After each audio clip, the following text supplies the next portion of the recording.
교재 30페이지 마지막 부분에 고려 이후의 불교 첫째 천태종의 창립부터 되겠습니다. 이상 시간에서 신라를 비롯한 삼국불교를 개괄적으로 한번 훑었습니다. 31페이지 본문부터 들어가겠습니다. 본문 신라 말까지의 교의 오종과 선의 구산이 분립되어 각기 문호를 장하고, 문호를 장한다는 말은 각기 종파를 열고 그 말입니다. 기고를 역하면서 길을 달고 북을 치면서 이런 과정을 경력하던 불교는 고려의 통일로부터 만성시대를 이루었다 그랬습니다. 만성이라는 말은 고려가 통일되면서 불교도 바야흐로 전성기를 이루었다 그런 말입니다. 이 말의 도서는 독리산파의 출신으로, 그러니까 이 선의 구산문 가운데 독리산파의 출신이다 그런 말입니다. 가묘술로서 고려의 창립을 명찬하였고 그랬습니다. 가묘란 말은 감은 하늘이고 이어는 땅입니다. 그러니까 천지의 술, 요즘 말하면 음양술수입니다. 음양술로서 고려의 창립, 고려가 세워지는 일을 명찬 가만히 도왔고 이랬습니다. 요컨대 이 음양술수로서 산수지리설, 풍수지리설로서 고려의 개국을 도왔다, 뭐 그런 얘기인데, 그분의 생애에 대해서 잠시 살펴보기로 하겠습니다. 원래 그분은 전라남도 영암 사람이요, 속성은 김씨였다고 합니다. 신라 말, 그러니까 흥덕왕 원년 서기 826년에 고향에서 탄생해서 나이 15세에 화엄사에 들어가서 득도하고 후에 독리산파 해철국사에게 법을 받아서 독리산의 제2조가 됩니다. 그래서 여기 말하는 독리산파의 출신으로 그랬습니다. 해철의 법을 받은 뒤에 그분이 주로 광양군에 있는 백계산 옥룡사란절에 오래 있었기 때문에 일명 옥룡자, 오곡자, 용룡자, 아들자자, 옥룡자라는 표로를 갖게 되었고, 또 지산에 주로 암자를 묻고서 정진하셨는데 하루는 노인이 와서 이렇게 말합니다. 내가 조그마한 재주가 있어서 스님에게 도움이 좀 되어드릴까 합니다. 천하게 여기시지 않는다면은 다음날 남해안 모래바닥으로 좀 나오시면은 뭐인가 직접 보여드리겠습니다. 배워두신다면은 보살로서 세상을 구제하는 한 방법이 될 수가 있을 것입니다. 이렇게 말하고는 온데간데 없이 사라집니다. 이상히 생각한 그 스님은 그 남해안 어딜 가리키는 말인지 모르겠으나 남해안으로 갔더니 과연 그 노인이 거기 나타나서 모래를 이렇게 모아서 산처럼 또는 덜처럼 이렇게 해서 우리나라의 산천 형세를 만들어 놓고, 그렇게 하고 요즘 말로 말하는 그 지리를 가리키는 것입니다. 그래서 밤에는 화엄사에 가자고 낮에는 그 강가에 가서 모래뚝을 관찰하면서 공부를 했다 그랬습니다. 아마 화엄사에서 드나들었다는 걸 보면은 하동 그 갯벌어디가 아니겠는가 이런 생각도 해봅니다. 그래서 그 낮에 본 것을 또 집에 와서 화엄사에 와서 그려보고 이런 지리의 묘리를 깨닫게 되고, 그리고 음양의 이치를 깨닫게 됩니다. 그래서 이것을 가지고 불법을 일으켜야 되겠다 이렇게 하고서 결심을 하고 그쪽으로 공부를 하는데, 일설에는 하늘에서 신선이 내려와 가르쳐줬다 이렇게도 말하고, 일설에는 중국에 가서 일행이라는 분에게, 일행 한일자 행어랭자 일행이라는 분에게 공부를 했다 이렇게도 말합니다. 중국에 들어가 일행한테 공부를 했는데, 일행이 하는 말이 고려는 산천이 본주가 등진적이 많다. 다시 말하면 산천이 이렇게 참 반격하는 모습으로 된 게 많아서 나라가 구한도 됐다 삼한도 됐다가 해서 전란이 쉬지 아니하니, 이것을 고루하기 위해서는 우리나라에 3,800짜리를 가려가지고 여기다가 탑 세울 땐 탑 세우고 절 세울 때 절을 세우면은 국운이 편안할 것이다, 이런 말을 듣고, 그래서 그분이 훗날 우리나라의 그 비보사찰, 즉 국운을 돕기 위해서 지은 사찰이 이분의 말씀에 의해서 이루어졌다 이렇게 말합니다마는, 엄밀하게 따지면 일행이라는 사람의 인간은 그 하나의 인격으로 볼 때 이 도선국사가 탄생하기보다도 80년 전에 이미 죽었습니다. 그게 만났다는 얘기가 조금 확실치 않은 얘기가 되겠고, 또 일설에는 당나라 황제가 꿈에 꿈을 꾸고서 도선이라는 분이 있다는 걸 알고 이 도선국사를 모셔다가 왕의 그 신우지지 묘자리를 쓰게 했다는 이런 얘기도 있어서, 이런 얘기 모두가 도선국사의 그 풍수지설이 보통 아니라는 거, 이런 거를 지금 간접으로 말하는 것입니다. 이렇게 명성이 있어서 우리나라에 참 좋은 곳, 나쁜 곳 이런 걸 이제 가려 나갑니다. 그래서 탑도 많이 세우고 절도 많이 세우는데, 일설에는 일본서 건너오는 살기가 있어. 그래서 그거를 끊으려고 하니까 그 노인이 또 해중에서 나타나서 그거를 왜 끊느냐. 그 도선국사 말이 이걸 그냥 놔두면은 약 400년 후에 7년 병화가 일본으로부터 건너 들어오는데 그걸 어떻게 하겠소. 그래서 끊습니다. 그러니까 그 노인 말이, 너는 7년 병화 들어올 것만 생각했지 앞으로 700년 후에 이 땅의 불법이 아주 없어지면은 그 맥을 통해서 젖줄이 건너와서 이 땅의 불법이 다시 소생을 그건 보지 못했느냐. 그렇게 말하길래 살펴보니까 과연 자기 죽은 지 700년쯤 후에는 불교가 이 땅에 아직 없어지게 되는데, 일본서 젖줄 도움이 건너와서 불법이 아직 없어지지 않고 나온 운이 있더랍니다. 그래서 7년 병화를 겪을지언정 불법이 이 땅에 없어서는 안 되겠다 하고 끊지 않았더라는 얘기도 있습니다. 어쨌든 이건 전설로 내려온 얘기들인데, 어느 날 이렇게 교화해 나가는 어느 날 이 홍령이라는 땅에 이르렀더니 마치 그때 금성태수 왕룡이라는 사람이 새로 집을 짓습니다. 그 집 짓는 앞을 지나가면서 찹쌀 심어야 할 논에다 같이 잡된 삼을 심겠느냐 이렇게 군소리 한번 하고 지나갑니다.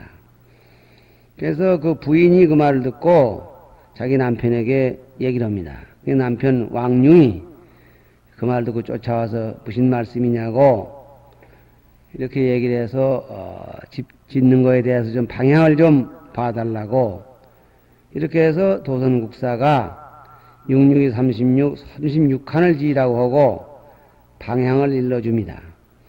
이렇게 해놓으면 반드시 명년에 아들을 낳게 될 터이니까 이름을 세울 건자 건이라고 지으시오. 그렇게 하고 편지를 하나 써서 봉투에 넣어서 주는데 그 겉봉투에다가 건봉서 백배 헌서우 미래 통합 삼한지주 대원 군자지 조카라 이렇게 썼다고 합니다.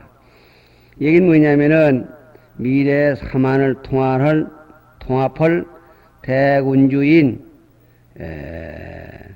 태원군자 각하에다가 이 편지를 드립니다. 뭐 그런 내용입니다.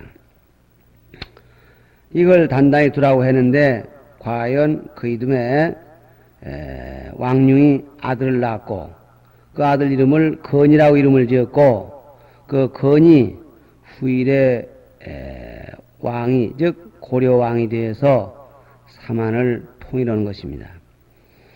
태조가 17살에 되던 해 다시 그 집에 와서 106번째 만납니다. 이렇게 얘기를 하고 또 이 삼한의 창생들이 그대의 구제를 기다리고 있습니다. 이렇게 하고 이제 앞으로 전쟁이 나면은 여기다가 진을 치면 좋고 이쪽으로 하면 패전하고 이런 그 지리를 제일러줍니다. 요컨대 전쟁을 하는 데는 지리와 밀접한 관계가 있다는 얘기가 되겠습니다. 어쨌든지 이 도선국사의 지리교육이 왕건이 훗날 태봉의 한 장수로서 삼한을 통일하는 데에 큰 도움이 됐을 것은 틀림없습니다. 이렇게 해서 이 왕건이 삼한을 통일하는 데에 큰 도움을 준 은인으로서 신라 효공왕 2년 그러니까 서력기원 898년에 72세로 돌아갑니다. 그러니까 흔히 말하기를 뭐 고려 도선국사가 어쩌고 하는데 이것은 정확하게 상고하지 못한 얘기고 실제로 도선국사는 신라조에 태어나서 신라조에 죽은 인물입니다. 그분의 시호는 요공, 요다를 요자 빌공자 그리고 타포는 정성, 정득할 정자, 성인성자 이런 분입니다.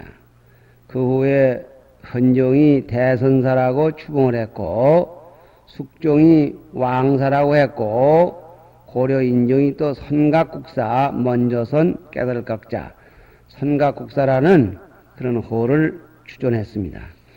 어쨌든지 이 얘기를 듣다 보면은 역시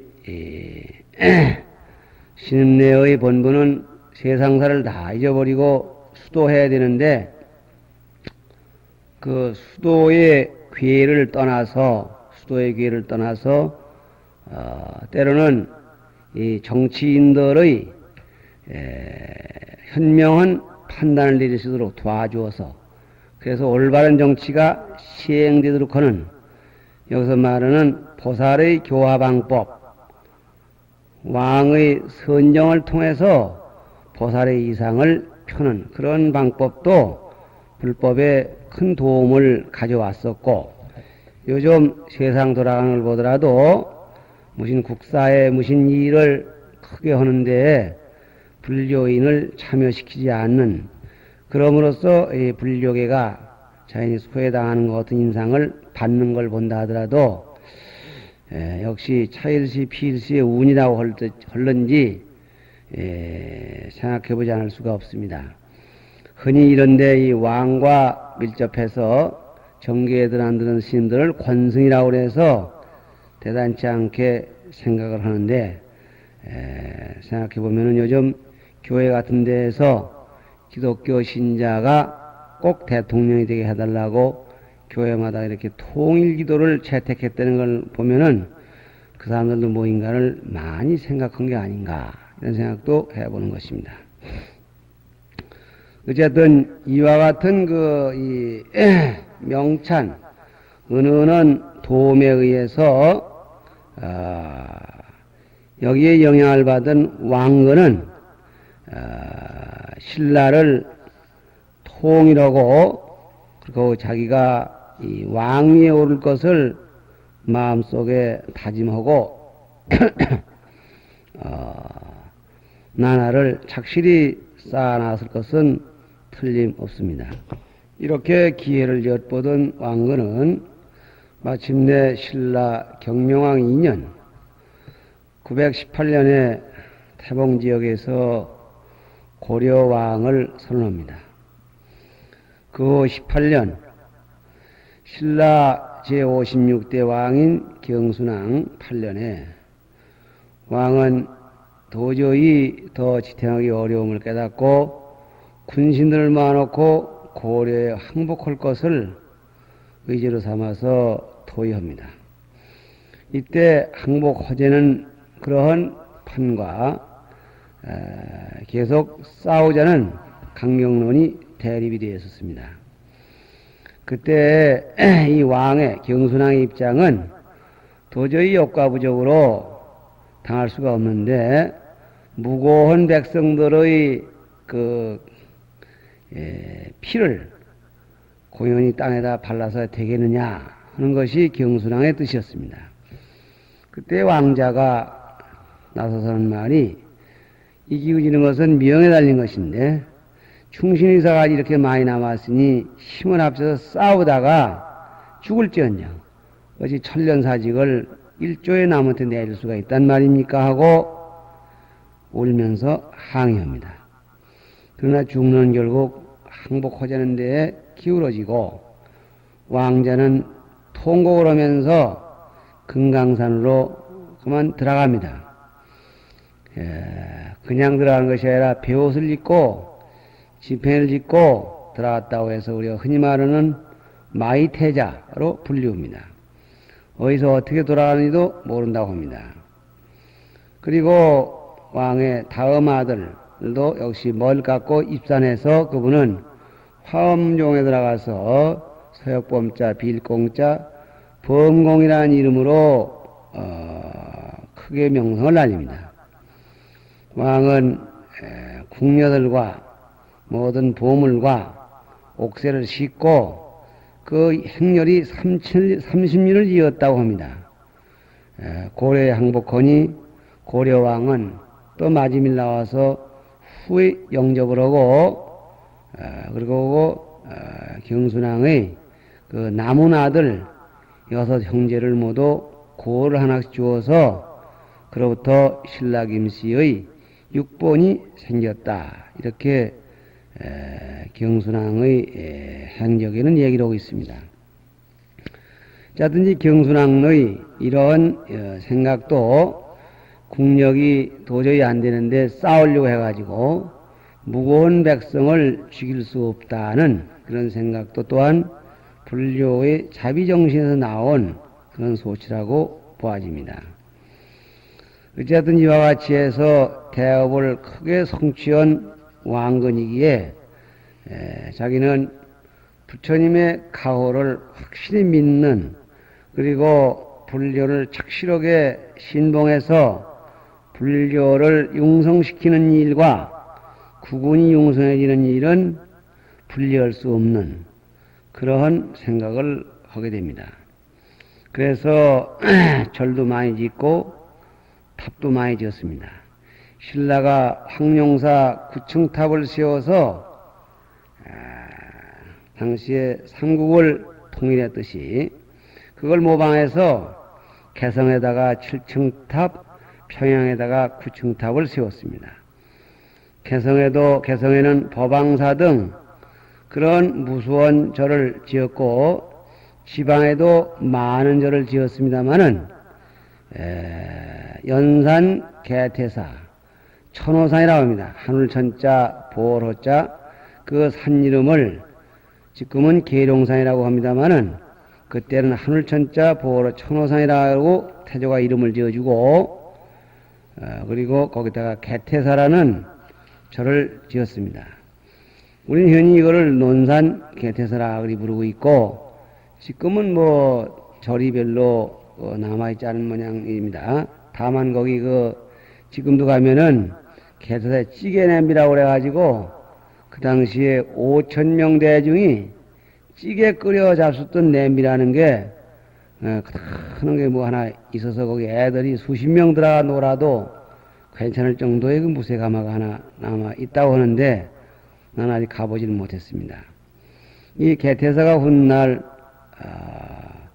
이 장경을 조각하는 데 있어서 숙이 지킬 숫자 턱이자 숙이라는 스님이 주지를 맡아가지고 있으면서 큰 역할을 하는 그런 대도량입니다. 여기서 얘기가 나왔으니 말이지 주지라는 얘기는 신라 때부터 있었던 얘기로서 그 주지라는 개념이 지금처럼 이렇게 뭐 도장이 나가지고 관람료나 징수하고 뭐 관청에 문서나 들고 다니면서 뭐 봐달라고 그러고 그게 아니라 그 절에 머무르면서 이화사의 명실공히 어른으로서든 그런 분의 직책을 말하는 말이었던 것 같습니다. 그러니까 개태사를 지은 일이 유명한 일로서 왕은 손수 그 발언문을 짓습니다. 이 발언문 내용에 보면은 태어나서 여러 가지 환란을 만나게 되고 그 온갖 괴로움을 참으로 견디기 어려워 사람 개개인은 살아갈 길이 막연하고 가정이라는 것은 모두 문창호자나 제대로 바라지 못하고 있는 실정이었기 거니 제가 맹세코 하늘에 맹세하고 이 잘못된 풍습 이것을 소탕해서 참 수하에 불속에 빠진 백성들을 건져주고 마음 놓고 자기 고향에서 일할 수 있는 풍토를 이루고자 우위로는 부처님의 불력을 이렇게 빕니다. 뭐 이렇게 했습니다. 그리고 뭐 중간에 좀 생략을 합니다만은 끝에 가서 이렇게 오늘날 대업을 이루게 된 것은 오직 부처님의 가피력으로서 부처님께서 유지해 주시는 은혜에 보답하고 산신령님, 땅신령님이 도와준 그 공을 기리기 위해서 유사에게 명해서 특별히 이 연궁을 짓고 절을 짓고 산 이름은 천호, 하늘천자 지키로자 천호라고 하고 절 이름을 개태라고 하오니 바라는 뜻은 부처님의 가피력으로 오래오래 이 땅을 지켜주시고 또 천신의 가호력으로 이 땅의 영광을 오래오래 지켜줍사는 뜻이옵니다. 이렇게 원문이 되어 있습니다. 교제와 관여가 되기도 하고 관계가 되지도 않는 얘기 일왕이담을 한번 들어두시고 생각해보는 뜻에서 이 도선국사의 참 간접적인 도움이라 할까 이런 도움으로 신념을 얻은 고려 태조 왕건이 불법 예호를 하게 된 동기라 할까 또 그 결과라 할까 여기까지를 얘기해 왔습니다. 고려 태조가 불법을 보호하는 그러한 이 하나의 행위라 할까 일러서 이 후뇨가 있는데 한번 소개해 보겠습니다. 이 후뇨는 당신 스스로가 부처님의 가피력으로 왕이 되었다는 것을 고맙게 생각하기만 할 뿐만 아니라 후대 역대 왕들도 이 뜻을 잊어버리지 말아라. 그런 뜻으로 10조항의 후뇨를 지어서 전하십니다. 그분이 즉위 26년에 이 지어서 후대에게 전해준 것인데 거기서 거의가 불교와 절대한 관계가 있는 주로 불교 행사를 부처님의 말씀을 잘 받들고 불교의식을 잘 보호하여야만이 나라가 편타는 그런 내용으로 되어 있습니다. 그 첫째 항목이 이런 말씀이 있습니다. 우리나라의 이 대업은 반드시 부처님의 도움이었었다. 그렇기 때문에 절을 잡고 짓고 또 주지를 보내고 조속으로 출근을 하고 그래서 제각기에 그 정업을 닦게 하는데 훈세에 참 간신들이 나와서 세상을 어지럽게 할 때에는 반드시 그 고명한 스님네를 청에다가 그 해결 방법을 물어서 잘못된 길을 막도록 해라. 또 두 번째는 모든 절은 도선율사께 도선 스님께서 점 찍어 주셔서 지은 절이다. 그 도선께서 하는 말씀이 당신이 점 찍어준 후에 함부로 절을 지으면은 지혜를 손상한다고 했으니까 이미 있는 절을 모두 원당을 삼아서 잘 보호하고 함부로 아무데나 절을 짓는 일, 그런 일을 하지 말도록 해라.